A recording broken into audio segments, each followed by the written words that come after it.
Describe the importance of the wolf to the Yellowstone ecosystem. We now have in the greater Yellowstone all the species of animals that were here when Lewis and Clark came through here over 200 years ago. The wolf is a keystone species. It's a top predator. It eats, preys on other animals in the park, and so it can control the populations of animals in the park, and that has a ripple effect throughout the whole ecosystem.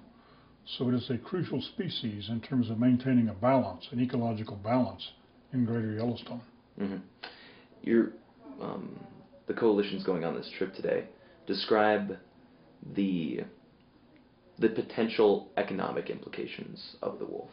Well, since the wolf was introduced into greater Yellowstone 15 years ago, we've seen a huge influx of visitors who come here primarily to view wolves. The estimates now are that about $35 million a year is generated from tourists who come just to see wolves in Yellowstone Park. That's a big shift. 15 years ago, the Lamar Valley, which is now the center of wolf watching in Yellowstone during the winter, was largely deserted. That's no longer true. In most cases now, almost every day in the winter, you will find large numbers of people with their binoculars and spotting scopes traveling up and down the road into the Lamar Valley looking for wolf packs. Did I hear you right? $35 million? $35 million a year, we estimate, is spent by tourists who come here primarily to look at wolves. Mm-hmm. That being the greater Yellowstone area. That's just in the area, in the park and around the park. Okay. $35 million a year. Wolf watching is now the second most popular activity that tourists list when they come to Yellowstone. The first is grizzlies, hoping to see a grizzly. The second is wolves, and the third is looking at geysers. Wolves here in Montana, especially in the region, I think that for a lot of people, there's a love them or hate them approach.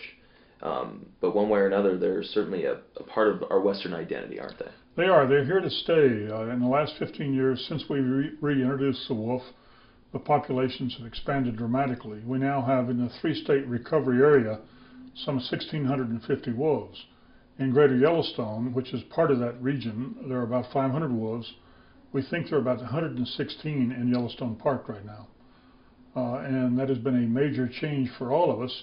I think most people now recognize that wolves are here to stay. Some folks don't like that. They fear the fact that the wolves will predate on livestock, on pets, and so they don't like having them around because it can cause major hassles. Mm-hmm. But it is a justified fear because they do prey on livestock. They do prey on livestock. We're seeing on average about one animal a day being killed somewhere in the three-state area. That's about what we thought it would be when we first proposed that they be brought in. We knew there would be losses, but we thought that that was justified by the impact of having wolves back in the ecosystems. How are you all comfortable with the way wolves are being managed?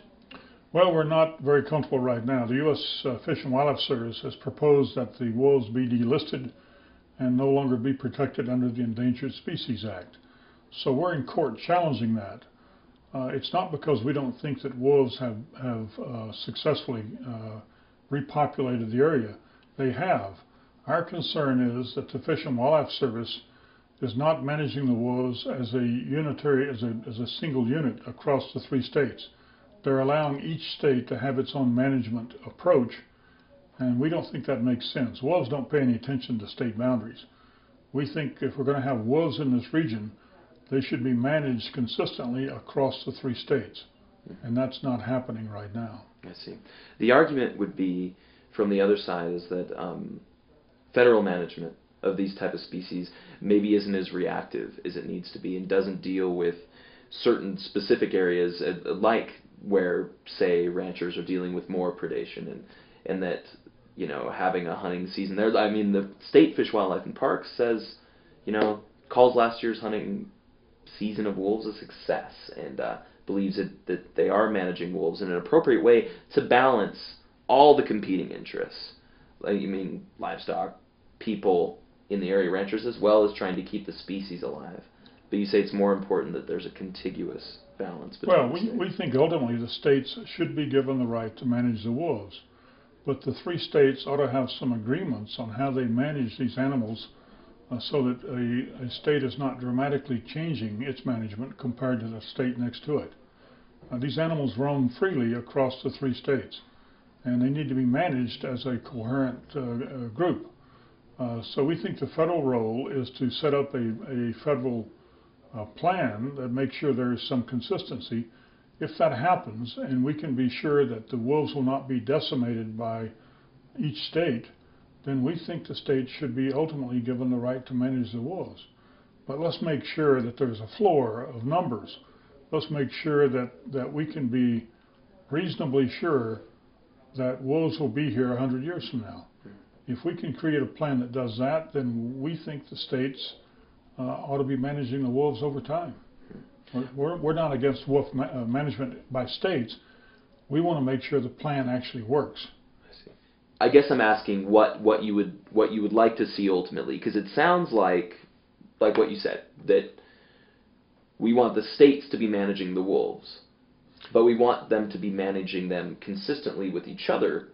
But it's I mean, can it work like that? The states are independent. It seems like it's either an either federal or give the states the control. I mean, but what would you like to see ultimately? Ultimately, we would like to see the states managing wolves if they can prove that they have a consistent approach for making sure that these animals will be here with us for the next 100 years. What we don't want to see is one state saying we're going to shoot everything in sight, like they're doing now in Wyoming, where they're saying wolves ought to be we ought to be able to shoot wolves anywhere they show up in the state outside Yellowstone Park. We don't think that's reasonable. We also think that if they're going to hunt, they ought to be doing it in a way that, again, assures us that the wolf populations will not be decimated and wiped out. Another issue for us is that how do we find the money to manage these animals? Who's going to pay for it? It has to be the public. So where does the money come from? If the money comes only from hunting fees, we don't think that's adequate to ensure that a good scientific approach is being used. We've got to have a stable way to use science to manage these animals and not just have them managed by people who hate them and want to destroy them.